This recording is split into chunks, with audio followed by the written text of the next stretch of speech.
வணக்கம். இந்த காணொலியில் நம்ம கேன்சர் இஸ் ஹெரிடிட்ரி, கேன்சர் ஒரு பரம்பரை வியாதி அப்படிங்கிற தலைப்பில் இரண்டாம் பகுதியை பார்க்கலாம்.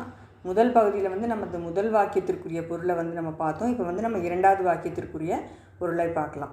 இரண்டாவது வாக்கியம் என்னன்னு பார்க்கலாம். ஆங்கிலத்தில் these mechanisms become functionally active when the constituents attain certain quantitative levels. இதில் நம்ம ரெண்டு வார்த்தைகளுக்குரிய பொருட்களை பார்க்கணும்.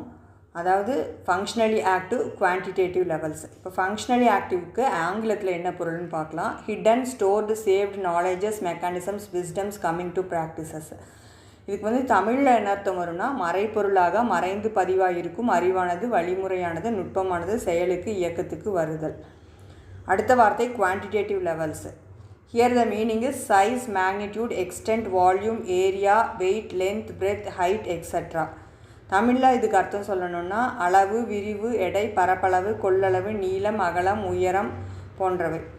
சிம்பிள் இங்கிலீஷில் இந்த வாக்கியத்தை நம்ம மொழிபெயர்க்கணும்னா, these mechanisms techniques become functionally active coming to the surface level. Example like computer desktop, windows, books in a shelf extra when the constituents contents attain certain quantitative levels.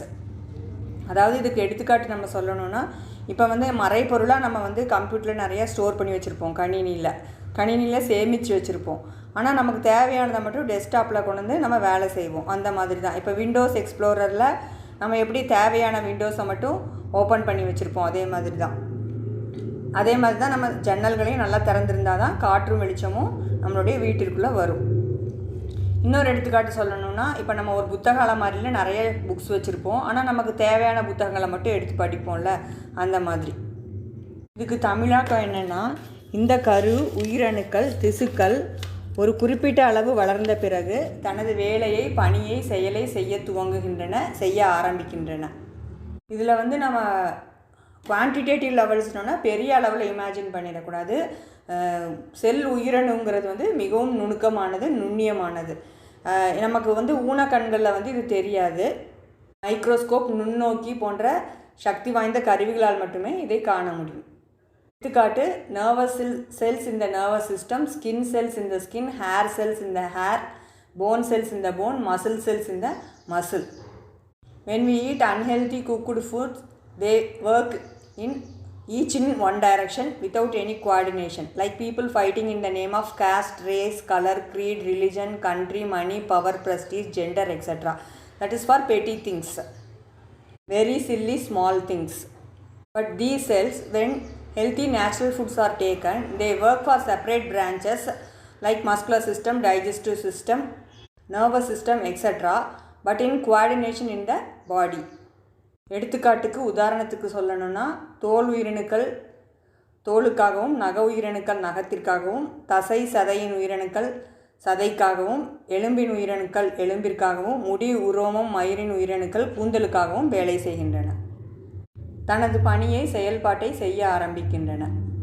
இப்போ இந்த பணி எப்படி இருக்கும்னா, சமைத்த டப்பாக்களில் அடைக்கப்பட்ட உணவுகள், குளிர்பானங்கள், குளிர்பதன பெட்டியில் வைக்கப்பட்ட உணவுகள் மற்றும் ஏசி ரூமில், அப்புறம் கெட்ட பழக்க வழக்கங்கள் இதெல்லாம் இருந்துச்சுன்னா ஆளுக்கு ஒரு மூலையில் நவகிரகங்கள் மாதிரி தான் மூஞ்சி திருப்பிட்டு இருப்பாங்க இந்த உடல் உறுப்புகள் எல்லாம். எப்படி உலகத்தில் சின்ன சின்ன விஷயங்களாகிய நிறம், இனம், மதம், ஜாதி, நாடு, பாலினம், பணம், பதவி, அந்தஸ்து, நாடு இதுக்கெல்லாம் சண்டை போட்டுட்ருக்காங்களோ அப்படி தான். உலகப்போரினால் எப்படி உயிர் சேதம் ஏற்படுகிறதோ அதே மாதிரி நம்ம உடல்லையும் சமைத்த உணவினால் சேதம் ஏற்பட்டு சளி, காய்ச்சல், தலைவலின்னு சின்ன சின்ன பிரச்சனைகள்லேருந்து மாரடைப்பு, புற்றுநோய் முதலிய பெரிய வியாதிகள், நோய்கள், பிரச்சனைகள்லாம் வரும்.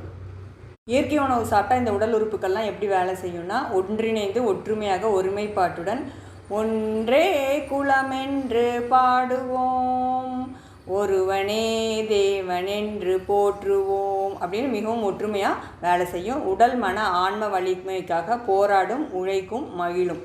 எப்படி உலகத்தில் நிலத்துக்கடியில் நீரை சேமிக்கிறது, நந்தவனங்கள், பிருந்தாவனங்கள், பழமுதிர் சோலைகள் உருவாக்குறதுக்காக எல்லோரும் ஒற்றுமையாக போராடணுமோ அதே மாதிரி தான். Paradise is not a place, it is a feeling. சொர்க்கம் என்பது நமக்கு சுத்தமுள்ள பூமி, சுத்தமுள்ள உடல், மனம், ஆன்மா தான். அது ஒரு உணர்வு தான். Don't subscribe to YouTube channels based on beauty, quantity and attraction, mainly cooking channels. They will throw you into hell. Subscribe for any channel only on the basis of quality. அழகு அளவு செயற்கை ஈர்ப்பை பார்த்து எந்த யூடியூப் சேனலுக்கும் சந்தாதாரர் ஆகாதீர்கள். முக்கியமாக சமைத்த உணவு ரெசிபிகளை தரும் YouTube சேனலுக்கு சந்தாதாரர் ஆகாதீர்கள். அவை உங்களை நரகத்தில் தள்ளிவிடும். தரத்தை பார்த்து சந்தாதாரர் ஆகுங்கள். Regain the paradise and childhood. சொர்க்கத்தையும் உங்கள் குழந்தை பருவத்தையும் மீட்டெடுங்கள்.